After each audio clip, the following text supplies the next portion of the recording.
Hello students, आज हम चर्चा करेंगे बाप्स हिंदू मंदिर के बारे में। BAPS हिंदू मंदिर के बारे में, जो मिडिल ईस्ट का सबसे बड़ा हिंदू मंदिर है। और बसंत पंचमी के दिन 14 फरवरी को हमारे प्रधानमंत्री मोदी जी के द्वारा उसकी प्राण प्रतिष्ठा हुई है। उसके बारे में चर्चा करने से पहले हम थोड़ी बातें और कर लेते हैं कि देखिए, इसका महत्व इसलिए सबसे अधिक है क्योंकि ये एक ऐसी धरती पर इस मंदिर को निर्माण किया गया है जहाँ पर मूर्ति पूजा की मनाही है। अरब संस्कृति वाला ये देश है और आप जानते हैं कि इस्लाम धर्म के अंदर मूर्ति पूजा का विरोध होता है, मूर्ति पूजा को मान्यता नहीं है। और यहाँ पर भी बहुत सारे देशों ने, जब इतिहास आप पढ़ोगे देखोगे कि बहुत सारे देशों ने जब हिंदुस्तान पर आक्रमण किया, उन्होंने बुद्ध शिकन की उपाधि ग्रहण करना पसंद किया, जो यहाँ पर भी शासन किया। जैसे कि सिकंदर लोदी, वो अपने को बुद्ध शिकन कहलाना पसंद करता था और बहुत सारे मंदिरों को तोड़ा भी गया यहाँ के शासकों के द्वारा। परंतु वहीं UAE एक ऐसा देश बन गया है जहाँ उसने एक 27 एकड़ की ज़मीन 2015 में प्रधानमंत्री मोदी जी को उपहार स्वरूप भेंट की थी। और एक संस्था है BAPS, बोचासनवासी अक्षर पुरुषोत्तम स्वामी नारायण संस्था, जो लगभग 1100 हिंदू मंदिरों का विश्व में निर्माण कर चुकी है। उसी संस्था के द्वारा यहाँ पर इस हिंदू मंदिर का निर्माण हुआ है। ये हिंदू मंदिर दुबई से 50 किलोमीटर दूर जो है मुरईबा में है। और इसके साथ साथ हमारे इस बाप्स संस्था ने, जो BAPS संस्था है, इसने दिल्ली के अक्षरधाम मंदिर को भी बनाया है। और एशिया के बाहर USA के न्यू जर्सी में एक सबसे बड़ा हिंदू मंदिर भी इसी संस्था के द्वारा वहाँ बनाया गया है। देखिए, 2018 में PM मोदी ने इसकी नींव रखी थी। ये 2024 में बनकर पूरी तरह तैयार हो गया, फरवरी 2024 में। और जैसा कि मैंने आपको बताया कि बसंत पंचमी के दिन 14 फरवरी को इसमें मंदिर में मूर्तियों की प्राण प्रतिष्ठा हुई। यह मंदिर UAE और हिंदुस्तान के बीच एक सद्भावना का प्रतीक है। देखिए, इस मंदिर की मुख्य विशेषता क्या है। मंदिर की मुख्य विशेषता पर जाने से पहले मैं आपसे रिक्वेस्ट करता हूं कि आप मेरे इस चैनल को सब्सक्राइब करें। और इससे आगे देखिए, इस हम मंदिर की विशेषता में जब बात करते हैं तो एक तो इसमें 7 शिखर हैं। वो 7 शिखर जो है UAE के 7 अमीरात को, क्योंकि मैं आपको बता दूं UAE 7 छोटे छोटे अमीरातों का एक संघ है। और वो 7 अमीरात हैं, ये हैं आबू धाबी, दुबई। देखिए आबू धाबी कहाँ है, आबू धाबी है यहाँ में, मतलब आबू धाबी ये है। मतलब कि आबू धाबी, जितनी UAE की सभी अमीरात हैं उनमें आबू धाबी सबसे बड़ी अमीरात है। ये आबू धाबी पहली। दूसरी क्या है, दुबई। दुबई की राजधानी भी क्या है, दुबई है।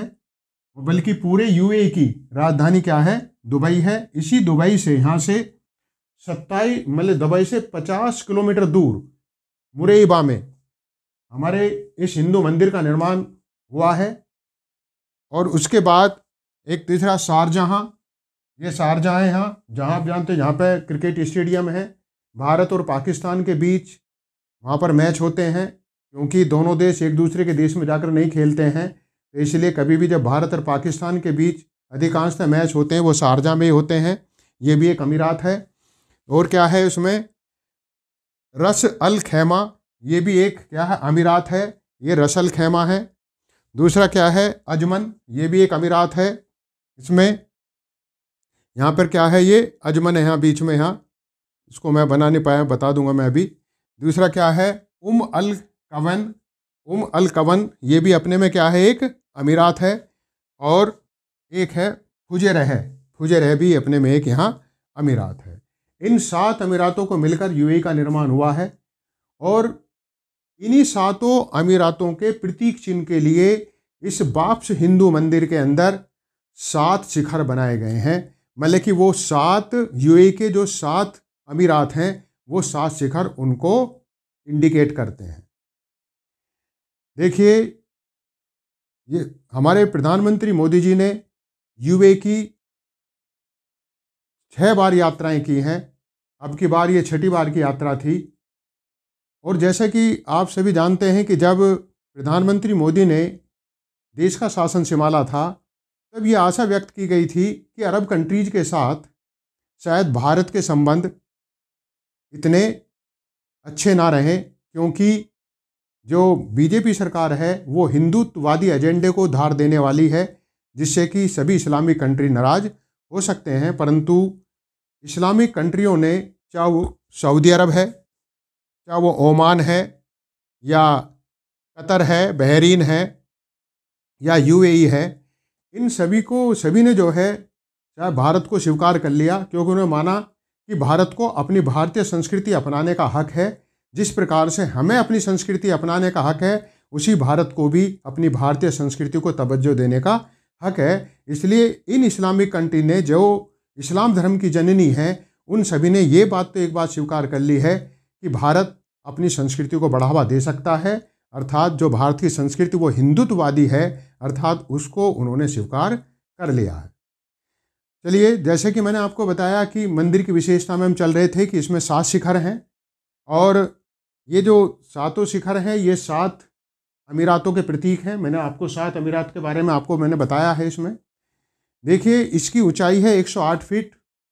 इसमें 40,000 क्यूबिक मीटर संगमरमर का प्रयोग किया गया। इसने 40,000 घन मीटर संगमरमर का उपयोग किया है, और इसमें गुलाबी पत्थर का भी इस्तेमाल किया गया है। यहाँ से जो गुलाबी पत्थर वो हिंदुस्तान से ही गया है, और इसमें ये जो गुलाबी पत्थर है, मतलब कि बलवा पत्थर, गुलाबी बलवा पत्थर का इस्तेमाल हुआ है, और लगभग 18,000 घन मीटर गुलाबी बलवा पत्थर का इस्तेमाल हुआ है। 50,000 से अधिक लोगों ने अपने हाथों से इसमें ईंट रखी है, अर्थात वहाँ जो लोग रह रहे हैं वो भारतीय की संख्या वहाँ काफ़ी बड़ी है। लगभग 50,000 लोगों ने वहाँ अपनी एक एक ईंट वहाँ रखी है जाके। इसमें 30,000 नक्काशी वाले पत्थर लगाए गए हैं। राजस्थान के 25,000 कलाकारों ने तैयार किए हैं। इन पर हाथी, मोर और गाय जैसी तस्वीरें उकेरी गई हैं। इनमें अरब संस्कृति से जुड़े संकेत भी उकेरे गए हैं, जैसे ओरिक्स और गजेल, मतलब एक तरह की ये हिरन की नस्लें हैं, ऊंट और बाज। मंदिर के अंदर 3 जलकुंड हैं जो भारत की 3 नदियों गंगा, यमुना और सरस्वती को दर्शाती हैं। इस मंदिर में एक वॉल ऑफ हारमोनी भी बनाई गई है, जो वहाँ के वोहरा समुदाय ने दान में दी है। अब इसी के साथ हम यूएई के बारे में कुछ इंटरेस्टिंग फैक्ट्स जान लेते हैं। जैसे कि मैंने आपको नक्शा बना रखा है, ये तो सऊदी अरेबिया है, पूरा अरब प्रायद्वीप कहलाता है। अरब प्रायद्वीप में ये सऊदी अरेबिया है, यमन, ओमान, इससे पहले भी वीडियो में काफ़ी डिटेल से मैं इनको बता चुका हूँ। ये यूएई है, जो मैंने सेटिडीरियम दिखा, ये कतर है, और ये क्या है, बहरीन है। अब हम बात हमारी यूएई के बारे में है। मैंने आपको बताया था कि ये 7 अमीरातों का संघ है। ये 7 अमीरात मैंने आपको बता दिए हैं पहले, कि 7 अमीरातों का संघ है। और ये दुबई बताया कि दुबई शहर में ही हमारे इस मंदिर का निर्माण हुआ है, और यहाँ से ये पाम आइसलैंड है। तो ऐसे और भी बहुत सारे इंटरेस्टिंग फैक्ट है जो मैं आपको बताने जा रहा हूँ। देखिए, तेल प्राप्ति से पहले यूएई का जो मुख्य व्यवसाय था वो था मछली पकड़ना और मोतियों का उत्पादन। परंतु जब जापान ने कृत्रिम मोती बनाना सीख लिया, तो फिर जो मोती उद्योग था यूएई का वो थोड़ा नीचे गिर गया। परंतु तेल प्राप्ति के बाद यूएई का मुख्य आय का साधन तेल ही हो गया। उसका मुख्य उद्योग क्या है, तेल ही है। सबसे बड़ी बात है कि यूएई में किसी को इनकम टैक्स नहीं देना पड़ता है, और तेल भंडार के मामले में यूएई विश्व का 6ठा देश है, और यह मध्य एशिया में सबसे विकसित देश है। यहाँ की सबसे ऊंची बिल्डिंग बुर्ज खलीफा है, और यहीं पर ही जो है विश्व का सबसे ऊंचा रेस्टोरेंट भी है। इसका एक शहर मसदर शहर है, जो पूरी तरह से जो मानव बस्ती का कोई भी उस पर नकारात्मक प्रभाव नहीं पड़ेगा। शून्य अपशिष्ट होगा, शून्य कार्बन उत्सर्जन होगा, और पुनर्नवीनीकरण पानी का ही उपयोग किया जाएगा। यहाँ की जो सड़कें बनाई गई हैं वो पैदल चलने योग्य बनाई गई हैं। सबसे बड़ी बात है कि यहाँ के एटीएम से सोना भी निकाला जा सकता है। जैसे हम एटीएम से पैसा निकालते हैं, रुपए निकालते हैं, ऐसे ही वहाँ एटीएम से सोना प्राप्त किया जा सकता है। वहाँ पर ये ऐसा पहला देश है जहाँ कृत्रिम बुद्धिमत्ता से संबंधी अभी सरकारी मंत्रालय का स्थापना की गई है। ऐसे और बहुत सारे यूएई से संबंधित इंटरेस्टिंग फैक्ट है और मैंने आपको सातों उनका बता दिया है। और आशा करता हूँ कि ये टॉपिक आपको काफ़ी अच्छे ढंग से समझ में आया होगा। और जैसा कि मैं आपको बता दूं कि इस टॉपिक से संबंधित जनरल स्टडीज से प्रश्न जो है मेंस के लिहाज से भी आ सकते हैं, इसी हिंदू मंदिर के ऊपर आ सकता है। और काफ़ी क्वेश्चंस जो प्री के हिसाब से वो यूएई के नक्शे से, जैसे कि मैंने आपको बताया है, इससे बन जाएंगे कि कितने, जैसे कि मैं आपको बताऊं कि भाई कितने अमीरातों का संघ है, 7 अमीरातों का संघ है। जो हमारा हिंदू मंदिर बना है उसके जो 7 शिखर हैं वो सभी इन 7 अमीरातों को इंडिकेट करते हैं, उनका ही एक तरह से प्रतीक है। तो ये आपको मैंने बताया। ऐसी कर्क रेखा है जो इस देश के अंदर से होकर जाती है, ये कर्क रेखा है देश से गुजर कर जाती है। ठीक है, तो इस तरह से जो है कि कौन सा यूएई में कौन सा महत्वपूर्ण क्रिकेट स्टेडियम है, मैंने आपको बताया शारजाह। शारजाह अपने में एक अमीरात भी है और उसकी राजधानी भी क्या अमीरात की खुद की शारजाह है।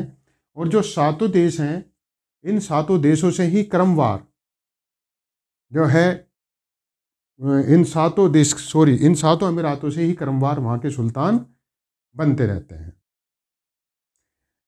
तो इसी के साथ मैं इस टॉपिक को समाप्त करता हूँ। जय हिंद, जय भारत।